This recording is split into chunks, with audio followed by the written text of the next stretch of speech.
কি বন্ধুরা, দেখে লোভ লাগছে তো চলো রেসিপিটা পুরো দেখো।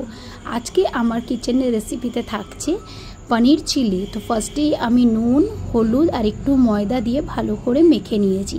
তারপরে গ্যাসে কড়াই বসিয়ে তেল গরম করে তার মধ্যে দিয়ে দিলাম একে একে পনিরগুলো যতক্ষণে ভাজা হচ্ছে ততক্ষণে আমি বেশ কিছুটা রসুন ছাড়িয়ে কুচি করে নিয়েছি। তারপরে আবার যেই তেলে আমি পনিরটা ভেজেলাম তার সাথে একটু বাটার দিয়ে দিয়েছি, দিয়ে রসুনটাকে খুব সুন্দর করে গোল্ডেন ব্রাউন অবধি ভেজে নিয়েছি। দেখবে রসুনের একটা গন্ধ ছাড়ছে, সেই গন্ধটা ছাড়লেই বুঝবেন ও রসুন হয়ে গেছে। তার মধ্যে দিয়ে দিলাম একটু ময়দা, যেন গ্রেভিটা একটু আঠা আঠা হয়। তারপরে দিয়ে দিলাম নুন, গোলমরিচ, তারপরে চিলি ফ্লেক্স, অরিগ্যানো। তোমরা যেরকম যে বানাতে পারো বানাবে, আমি এভাবে কিন্তু বানাই, আমার খুব ভালো লাগে। তারপরে দিয়ে দিলাম রেড চিলি, তারপরে দিয়ে দিলাম পনিরগুলো দিয়ে জল দিয়ে একটু ভালো করে বেশ ফুটিয়ে নিলাম, মাখো মাখো করে নিলাম। আমার রেডি হয়ে গেল চিলি পনির। তো তোমাদের কেমন লাগলো জানিও। টাটা, দেখা হচ্ছে অন্য ভিডিও।